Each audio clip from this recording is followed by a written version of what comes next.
It was 2011, and my grandmother had just died. I remember sitting in a small funeral home, trying to remember a woman it seemed like I hardly knew. You see, my grandmother lived far away, all by herself, at the base of some mountains off the Puget Sound coast. It was dark and dimly lit in the funeral home, but there were colorful flowers that adorned the stage. It was a stark reminder that no matter how advanced we had become in science or technology or anti-aging techniques, we still had no control over the power of life and death. My father got up to the podium to say a few words of remembrance about my grandmother, and I was struck by the positive things he had to say. He said, "She always stopped to smell the roses. She always stopped to smell the roses." I'm curious how many of you have ever heard the expression to stop and smell the roses. The original expression comes back from an age long before there were mobile phones or computers or even color TVs in most people's homes. It was back in 1956 that the golfer Walter Hagen first penned the phrase, "You're only here for a short visit. Don't hurry, don't worry, and be sure to smell the flowers along the way." You're only here for a short visit. Don't hurry, don't worry, and be sure to smell the flowers along the way. Well, somewhere along the way, people were in a hurry because they shortened the expression to stop and smell the roses.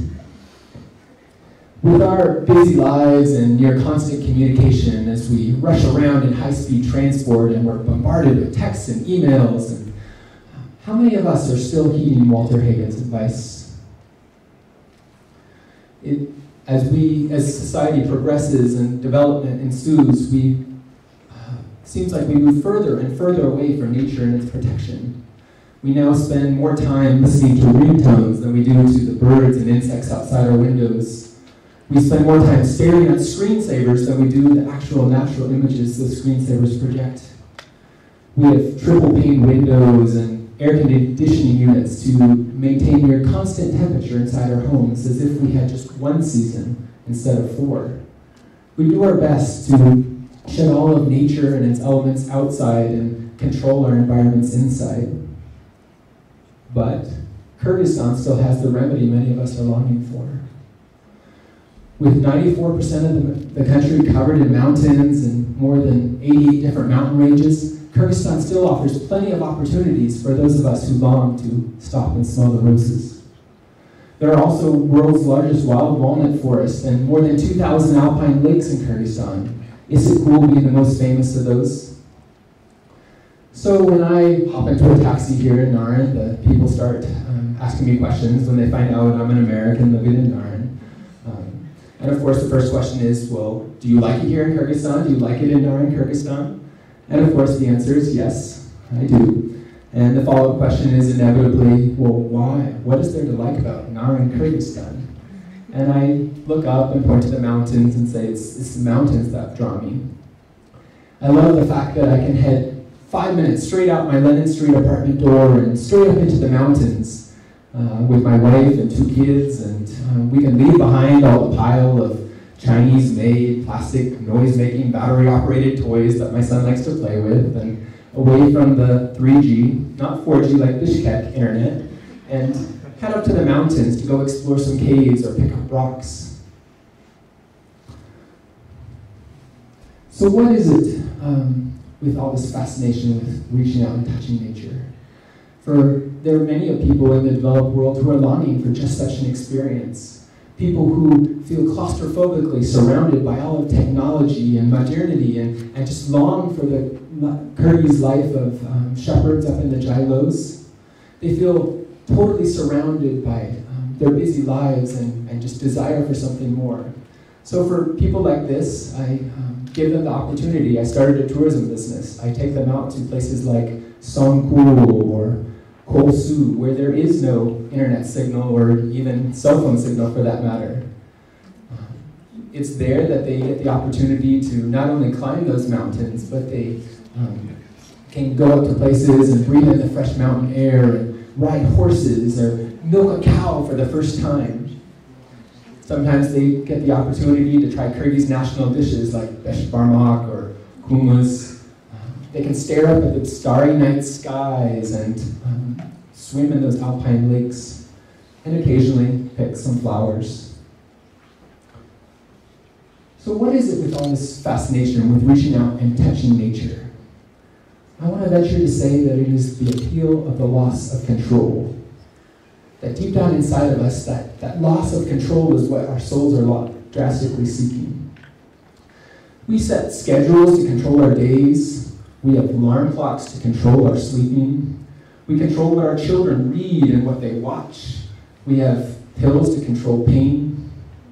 We control what we eat, what we dress, and how we look in order to control our appearances. We even fight over who gets to control the plastic. What's that called in English? Remote control. And this happens on a larger scale all over the world as well. We have dams that try to control nature's flow of water. We have locks that control access. We friend or defriend people to control access to our social lives, and border controls do just what their name implies. My 5-year-old son, Thaddeus, is totally obsessed with big industrial machines. He knows them all by name, and he can point them out to you and say, oh, that's an excavator, or that's a front loader, that's a bulldozer. And what is their purpose? Very much the same. To try to control nature's land, to push aside and clear aside trees and rocks and dirt and natural elements and put in their place man-made objects that are more easy to control with the touch of a button. When we can't fully control things, such as nature, we do our best to explain them into submission.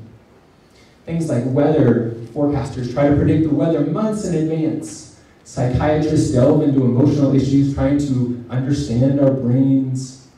And researchers and analysts try to analyze things like love and attraction and explain them away as hormones or endorphins. But deep down inside of us is a recognition that we are not actually in control. Kyrgyz heritage traces its roots back to nomadic societies.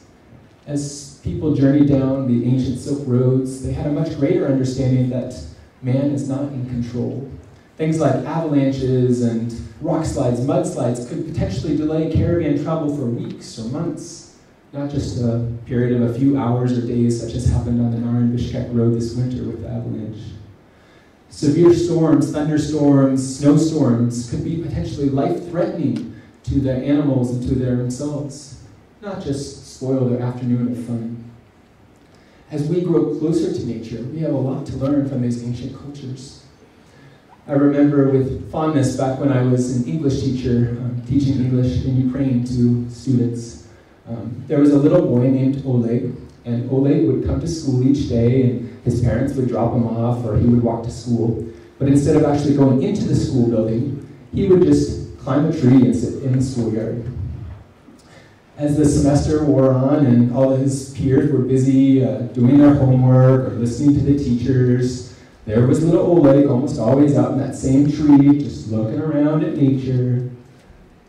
At the end of the semester, at the end of the year, when they were assigning grades, poor Oleg was failing English and failing history and failing mathematics and so on. But he got a passing grade for biology because his teachers understood that he knew something about biology with all his time spent in nature.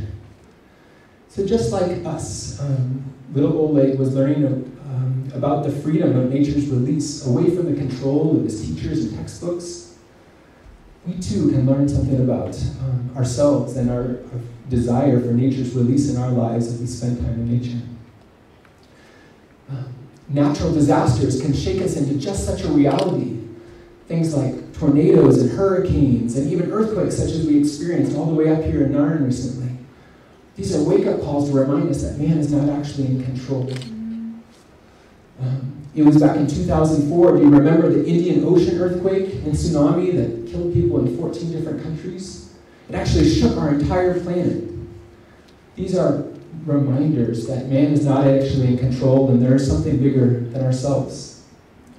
But it doesn't have to be only natural disasters and tragedies that remind us of something bigger than ourselves out there. Climb a mountain around here and looking at it from afar off, and it might not seem too steep or hard to climb or very big. If you get up to its base, and start climbing, you will quickly change your mind. If you spend half a day scaling to the top of Alamishik, out of breath and tired, you will realize just how wrong your initial assessment was. But consider that the mountains around here are only half as high as some of Kyrgyzstan's highest mountains, mountains like Peak Pabieda. And even Peak Pabieda is 1,400 meters shorter than Mount Everest. And Mount Everest is small in comparison to Mauna Kea when measured down to the ocean floor at 10,000 meters in Hawaii. Does anyone know what world's largest man-made structure, what world's highest man-made structure is? The Burj Khalifa in Dubai, at 830 meters tall. An 830-meter man-made object versus a 10,000-meter mountain. No comparison. As we as we start to climb a mountain, we'll realize the vastness that lies before us. If we stare up into outer space, we'll realize just how small we are in the grand scheme of things. But this can bring great comfort as well. Nature does not need you to remember to plug it in. Nature does not need you to remember to translate a word or make a plan for tomorrow. Nature will continue to survive. Consider that if it wasn't for Earth's perfect rotation around the sun, if we weren't exactly situated 2/3 of the way towards the edge of the Milky Way galaxy, or we didn't have an unusually large planet like Jupiter to shield our planet from the solar system's asteroids, or a uniquely large moon that controls the tilt and tides of this planet, life would not be sustainable here on Earth. But here we are today. I have not had any control over these factors. You have not had any control over these factors. In fact, no one in all of history has had any control over this. Yet here we are, continuing to survive, even thrive, thousands of years later. But there's great comfort in this as well. You do not have to feel all of life's pressures to try to control everything in your environment. If we regularly take Robert Frost's Road Less Traveled, we might start to find comfort in the fact that we don't have to control everything in our environments, and not feel threatened when any sense of our control is taken away from us. And that's what makes nature such a relaxing place to spend time. Again, my two kids, 2 and 5-year-old, they just love to head up into the mountains. It's there that they are free from all of society's pressures that tells them to be quiet. Don't run, don't pick up rocks, don't throw rocks. There they're free, they have no boundaries. They have nature is all around them, and they can throw rocks, they can run, they can make noise, and they have all that freedom.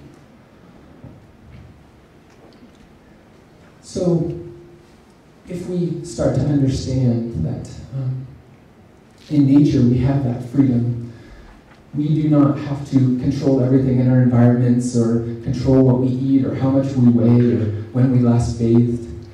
It is in nature that we are free from that control that tells us to work at our job so hard, or to study so hard, and to save up money to buy more things that we're going to have to control in our lives. Nature frees us from the control of what people view as beauty in different places. In fact, if you look at all around it, how people view beauty in terms of fashion, or clothing, or funny jokes, or architecture, it can vary greatly from person to person, or nation to nation. But show someone a snow-capped mountain, show someone a cute little marmot, or a powerful snow leopard, a crystal blue lake, or a hidden valley flush with colorful flowers. The response will be almost universal. Beautiful, beautiful. Or even just one flower, say one of nature's finest, perhaps a rose. So let's not let all of nature pass us by in our busy life's errands as we make a weak attempt to control our environments. As we journey down those same paths of the ancient Silk Road, let's remember to stop at that crossroads, venture out into nature, accepting our loss of control, and remember, like my grandmother, to stop and smell the roses.